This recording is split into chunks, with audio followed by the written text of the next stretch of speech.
Welcome to the LivBtr podcast. I'm Erica Spiegelman, addiction and wellness specialist and author, and along with me, I have my co-host, Jay Siano, a New York-based serial entrepreneur, business scaling expert, and wellness aficionado. We are here to inspire, encourage growth, and most importantly, to live better. For over 20 years, leadership legend and personal mastery path blazer Robin Sharma has mentored billionaires, business titans, professional sports superstars, and entertainment royalty via a revolutionary methodology that led him to accomplish rare air results. Now, in this groundbreaking book, Sharma makes his transformational system available to anyone who's ready for undefeatable positivity, monumental productivity, and deep spiritual freedom. He lives a life of helping others and helps people live better. Thank you, Robin, for being with us today. We're so honored to have you. Great to be with you, Erica and Jay. Yeah. Robin, so I wanted to dive in. I mean, I tagged you on Instagram after completing the Everyday Hero Manifesto, which was my favorite book that I've read in some time. And I read 5 a.m. Club. I have two of your books behind me here. I couldn't find my 5 a.m. Club copy, so I apologize for that. But the fact that you actually DM'd me to thank me for tagging you and you know, putting the good vibes out in the universe is very telling that you're not just preaching, you're actually practicing here. So is that something you do frequently? Well, you know, Jay, thanks for saying that. I don't always get it right, but I'm deeply respectful of the people who read my books. I do my best to be an instrument of service and to bring value to people. And I think if someone has, you know, spends the time to mention one of my books or to share a comment on an experience they've had from reading one of my books, then I think it's just good manners to say thank you. And yeah, I think it's just an act of respect. And it really, again, says so much about you. So in the spirit of time here, I want to dive right in with some amazing questions for our community, because the LivBtr podcast and the LivBtr community are always looking to at least get 1% better every day. And a lot of your work is about mastery, self-mastery, and the things that you talk about in 5 a.m. Club and also Everyday Hero Manifesto. But I'm curious how important self-love is, in your opinion. Well, I don't think you're ever going to rise any higher than the way you see yourself. I believe that your daily behavior is a reflection of your deepest beliefs. And I believe that your income and your impact always follows your self-identity. And so we live in an interesting world where a lot of us have fallen into the seduction of thinking that the doorway to success opens outward. And if we get more FFA, fame, fortune, and applause, we're going to feel better. But I think the doorway to success swings inward. And rather than focus on fame, fortune, and applause, the real goal is focus on JPF, joy, peace, and freedom. And when we find that joy, peace, and freedom by caring for ourselves better, installing better personal growth habits, and building what you call self-love, then we go out in the world and we're a reflection of that self-love. And people might roll their eyes and say, well, why would self-love be important to outer success? Well, when you love yourself, you respect other people. When you love yourself, you do work that lifts people's lives. When you love yourself, you build a startup that brings great value to the marketplace because you really care about other people. And those kinds of things build worldly success. Yeah, that's been my own personal experience. You know, my wife and I both lost our mothers at a young age, and I dove into alcohol. I dove into becoming a workaholic to kind of run from the pain. And for me, later in life, with my own children and just waking up almost, and honestly, through your books, they were very, very helpful for me. And I'm curious, we all know that everybody's unique, right? We all have different fingerprints, so on and so forth.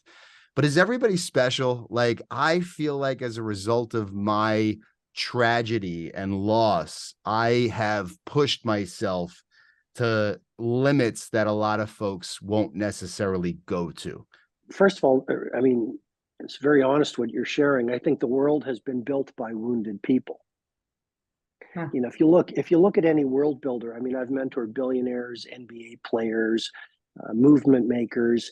Every single one of them, to a person, had some kind of trauma that was actually the fuel for their mastery. Mm-hmm. And I think actually the very nature of the human condition is a wounded condition. So I think, yes, every one of us is special. People who have experienced challenging times, often that drives them to outperform their peers. But, you know, when I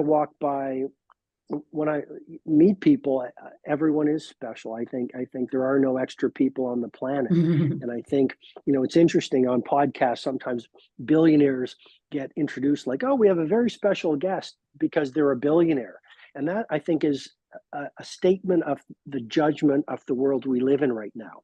What I'm trying to say, probably not very elegantly, but why is a billionaire more special than a teacher or a ski instructor or a barista or a gardener?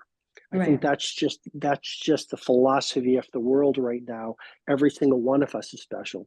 Absolutely. And everybody has the power to change, and everybody has the power to take back their lives at any point too, which is what, you know, this is what I do for a living. Robin, I wanted to ask you, in the Everyday Hero Manifesto, the 4 interior empires of mindset, heart set, health set, and soul set. For the people that are not familiar with your work or haven't read the book, can you tell us just a little bit about it? Because when I read those words, it did strike me in my heart, and it was, I love it.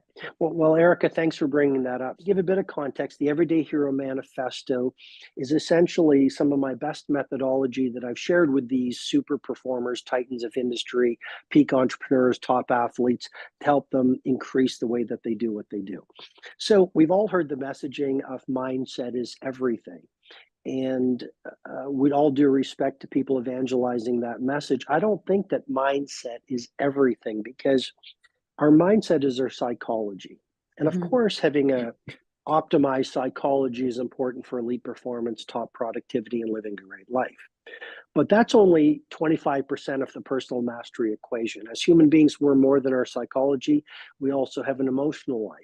So that's the second interior empire that I've called heart set, right? Yeah. So that's our emotional life. But there's also a third interior empire, which is our health set, which is our physicality. And then there's our fourth interior empire, which is our spirituality, and I've called that soul set. So what I suggest in the Everyday Hero Manifesto is work on your mindset, which is your psychology, but also work on your emotional life.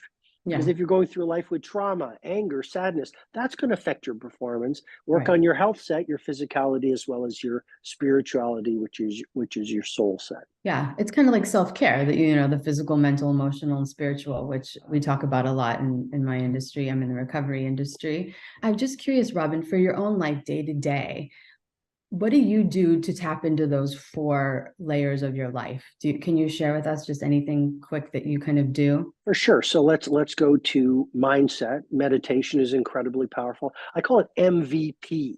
Meditation, visualization, and then prayer. Very, very powerful. Great for the mindset. Yeah. For health set, you know, journaling is so powerful. If you're suffering, you can release the pain through writing. If you want to build gratitude or more heroism and inspiration, write about it. Great for your heart set. Working with a therapist, for example, could be very useful in purifying your heart set and releasing trauma. Being out in nature, like something as simple as forest bathing, is great for your emotional life. For health set, fasting is big for me. I fast, I'd say most days I fast for 16 to 18 hours. Science is confirming that releases BDNF, brain-derived neurotrophic factor. It extends your telomeres, which are a great marker of longevity. So that's great for your health set.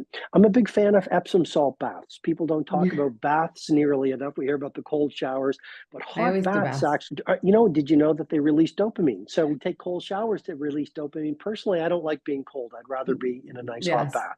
And then for some tactics that I use for soul set, and I know you speak to a lot of entrepreneurs in your podcast, spirituality is incredibly important to making a mark in your marketplace, because your spirituality really has less to do with your religion, and it has much more to do with giving your life over to a cause that's larger than yourself. And if you can do that, you will be unstoppable in business, because you're not in it for the money, you're in it for the impact. And that's actually how you make money. So some tactics or things I do on a daily basis for my spiritual life. Solitude is very powerful in this world of overstimulation. I actually have two phones. One is the one I'm on with you, and I call it the two phone solution. And the second phone has very little on it, no apps or anything. And so I get away from the distraction. Solitude's powerful.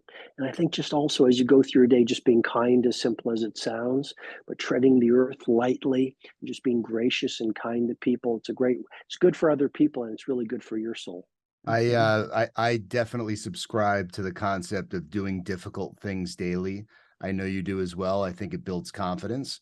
And I also don't like being cold, but I just started jumping into an ice plunge a few weeks back. It's very uncomfortable. But since I'm trying to reduce my caffeine intake, it's amazing to me how much energy it gives me. So, I think everybody can just, do what makes them feel good. I believe in that as well. But I think it's really important to push yourself to be uncomfortable, because I think resilience is a very key factor in success.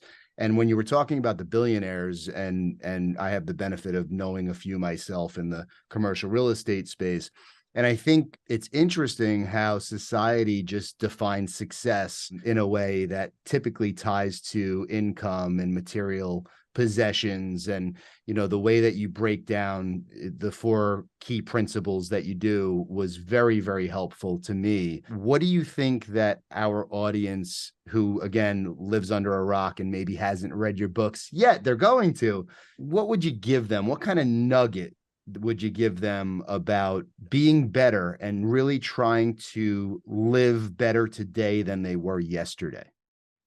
Well, I'd say one thing, which is in the Everyday Hero Manifesto, there's another model that's been very transformational to my clients, and it's called the 8 forms of wealth. Yep. And I think it's really important to remember that money is only one form of wealth. And too many of us have fallen into this attraction, seduction, and hypnosis of thinking when we get more money, when we have more likes, when we have more things, we will get to this magical place where we are happy. And that is such a lie that we sell ourselves. And so I would invite people to think about the other forms of wealth that will make for a rich life. And those would include family. Those would include making a difference in the world. Those would include getting back to adventure in your days. And those would include even the wealth of developing yourself, because we're born into this incredible promise. And it is such a form of richness to be mining more of your gifts and your talents every day, but often we neglect it. Second thing I'd say, it's a quote from my father as I was growing up. And he said, "Robin, when you were born, you cried while the world rejoiced." He said, "Son, live your life in such a way that when you die, the world cries while you rejoice." And what I'm suggesting is, we all know this, but life is so fragile, and even a long life is a very short ride. And so the suggestion I'd give to your many viewers is, no matter how long you get, connect to the mortality of your life as much as possible. And that's not depressing. I think it's inspiring.